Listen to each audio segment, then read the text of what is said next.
ऋषिकेशस्वर्ण विद्यापीठ कैलाश आश्रम के वार्षिक महोत्सव प्रसंग पर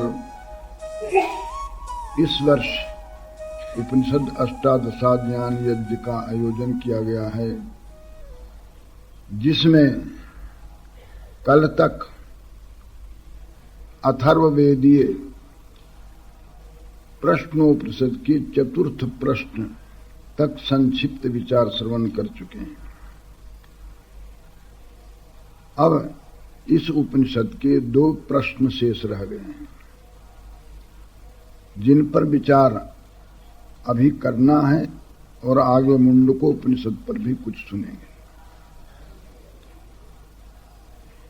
जो आप सुन चुके हैं और जो सुनने वाले हैं, इनके विषय में एक आकांक्षा उत्पन्न होती है, उत्सुकता उत्पन्न होती है।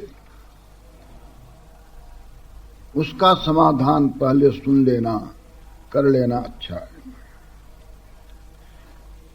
प्राइमरी कक्षा बड़ी है कि एमए कक्षा बड़ी है, यदि कोई पूछे तो क्या कहेंगे? जो बड़ी कक्षा हो उसी में पढ़ना चाहिए ना, उसी में प्रवेश दाखला लेना चाहिए और वही पढ़ना चाहिए। अपनी संतान को सब बड़ी कक्षा में प्रवेश दिलावें और उसमें पढ़ने की व्यवस्था करें। इसलिए यह जानना है कि प्राइमरी कक्षा बड़ी है कि एमए कक्षा बड़ी है।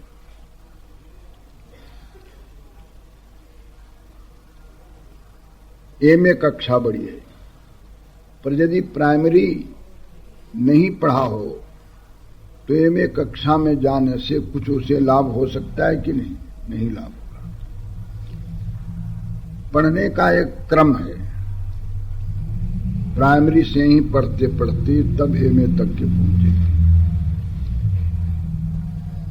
इन प्रश्नों के क्रम में ऐसे ही कुछ मालूम पड़ता है। 6 जो प्रश्न हैं, इन प्रश्नों के क्रम में कुछ ऐसा ही प्रतीत होता है।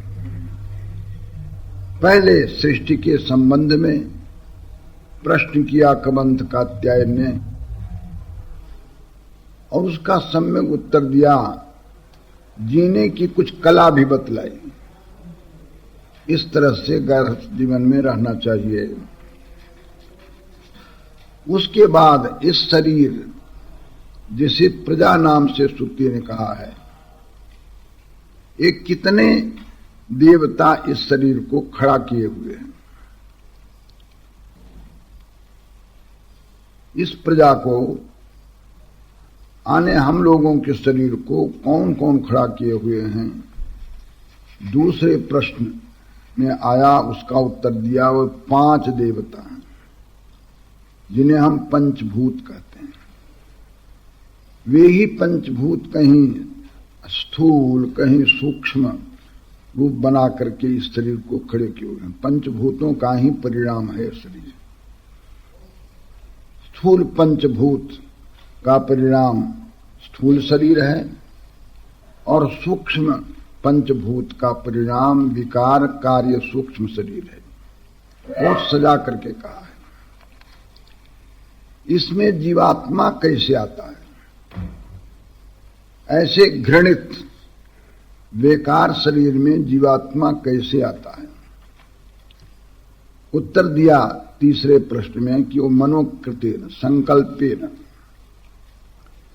संकल्प से इस देह में प्रवेश होता है। कोई भी शरीर हो, उस शरीर में जीवात्मा अपने संकल्प से जाता है, जिसे मनोकृतेन आयाति, ऐसा कहा। इनमें कौन सोता है, कौन जागता है? सोने जागने की प्रक्रिया क्या है? श्रुति ने चतुर्थ प्रश्न में उत्तर दिया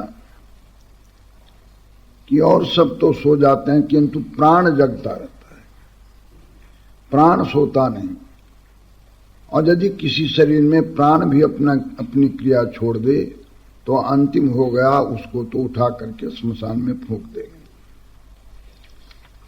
यहां तक तो बात हो चुकी है। इन पांचों प्रश्नों को रखने का क्रम बहुत सुव्यवस्थित है और साधना के लिए भी उपयोगी है। अब पंचम प्रश्न का प्रसंग आज आता है। सैव्य सत्य काम प्रश्न कर रहे हैं। अथा हैनम सैव्य सत्य काम पप्रच्छ स यो हवे हवा एतद् भगवन् मनुष्येषु प्रायणान्तम ओंकारम अभिध्यायेत कतमं वावसतेन लोकम जयति। ऐसे तो भगवत प्राप्ति के लिए भगवान के किसी नाम का भी आलंबन लेकर साधक आगे बढ़ सकता है, किंतु सभी नामों में निर्दिष्ट नाम अत्यंत समीपवर्ती और महत्वपूर्ण नाम उपनिषदों में ओंकार को कहा है। ओंकार परमात्मा का प्रतीक है और वाचक भी है, अभिधान भी है, दोनों स्वीकार करते हैं। ओंकार का आलंबन प्रतीक रूप में और वाचक रूप में आप ग्रहण कर सकते हैं। बड़ा गंभीर अर्थ है ओंकार का और बड़ा सुंदर रूप है ओंकार का। हमारे एक भक्त पश्चिम पंचाबी बाग में रहते थे, उनका नाम था शिव प्रकाश कपूर। शास्त्री महाराज से दीक्षित थे। इन्होंने कहा होगा कुछ हमको ध्यान करने के लिए दीजिए, ते एक पीतल का बना हुआ ओंकार उनको दिया था। तो प्रतिदिन यथा समय वो सामने रख करके उसी का ध्यान करते हों। जब हम वहां गए तब बहुत दिन ध्यान करने के बाद उनका चित्त भर गया होगा या आवश्यकता नहीं। तो उन्होंने कहा कि शास्त्री महाराज ने हमें ये दिया था और आप ले जाइए। तो कहीं से हमारे गुरुजनों का दिया हुआ प्रसाद और फिर लौट करके हमारे पास आ जाता। बहुत सी चीज आ गई है, कमंडलू क्या क्या सब कुछ है। उनमें से वह प्रतीक ओंकार भी लौट करके आया। महाराज जी ने ओंकार का ही ध्यान प्रतीक रूप में उन्हें बतलाया था। कुछ नाम भी बतलाए होंगे, क्या पता ओंकार ही कहे होंगे। ओम ओम जपो। तो ओंकार प्रतीक भी है और वाचक भी है।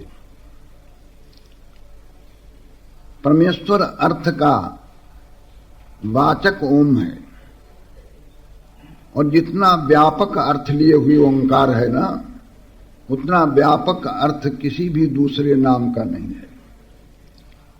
इतना व्यापक अर्थ है। जिस धातु से ओम शब्द बना है, व्याकरण की दृष्टि से आप देखेंगे तो उतना व्यापक अर्थ किसी भी धातु का नहीं है, भू सकता है। किंतु अब धातु का अर्थ महर्षि पाणिनि ने धातु पाठ में बहुत लंबा बतलाया है और वह सारे अर्थ ओंकार में समाये हुए हैं। ओम जिसको कह रहा है उस परमात्मा में सारे के सारे अर्थ सामर्थ्य बैठे हुए हैं। उसी ओंकार का आलंबन सैव्य सत्य काम अपने जीवन में ले रखा था, इसलिए कुछ उसकी विशेष जानकारी के लिए पूछता है।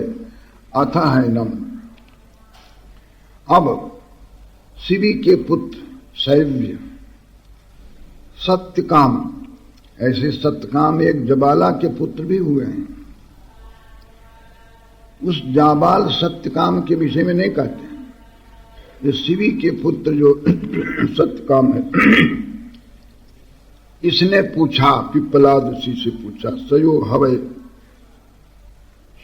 हवा एतद भगवन, मनुष्यों में यदि कोई भी साधक प्रायणांत मरणांत अंतिम श्वास तक के ओंकार का ध्यान करता हो तो उसके ध्यान से कतमम वावसतेन लोकम जयति, तो ओंकार के ध्यान से किस लोक पर विजय प्राप्त करेगा, माने किस लोक को प्राप्त करेगा। यह सत्यकाम सैव्य का प्रश्न है। इसका उत्तर पिप्पलाद ऋषि देते हैं। स यदि एकमात्रम अविध्यायिता स तेनैव संवेदित स्तूर्णमेव जगत्याम अभिसंपद्यते हैं तस्मै स होवाच। उस शिवी शैव्य सत्य काम से महर्षि पिप्पलाद ने कहा, एतद्वै सत्य कामम, हे सत्य काम, यह ओंकार ही पर ब्रह्म और अपर ब्रह्म रूप है। पर ब्रह्म रूप में भी ओंकार को समझो और अपर ब्रह्म रूप में समझो। यद ओंकार तस्माद् विद्वान एतेनैव आयतनेन, इसलिए कोई भी उपासक इस ओंकार का आलम्बन लेकर एकतर पर या अपर ब्रह्म को प्राप्त कर सकता है। भगवान के जितने नाम हैं उन नामों में कलेवर में छोटा, सबसे छोटा राम, कृष्ण और शिव, नारायण जितने भी नाम हैं उन सभी नामों में कलेवर में सबसे छोटा ओम नाम है। एकाक्षर है। इसमें 3 मात्राएं हैं, अ उ म। मात्राएं तो 3 हैं, पर सबके अलग अलग उपासना नहीं बतलाई गई है। यहां पर पृथक पृथक चिंतन करने का प्रकार बतलाएंगे कि इस प्रकार से उसको चिंतन करे।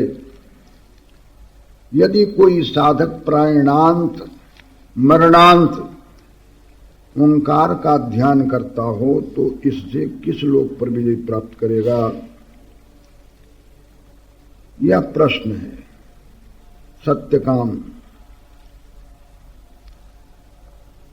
सत्यकाम शैव्य का प्रश्न है। पर और अपर ब्रह्म दोनों इसके अधिकार में हैं, दोनों इसके अधिकार में हैं। मंत्र परम लघु जासु वस विधि हरिहर सुर सर्व, महामत्त गजराज कर बस कर अंकुश खर।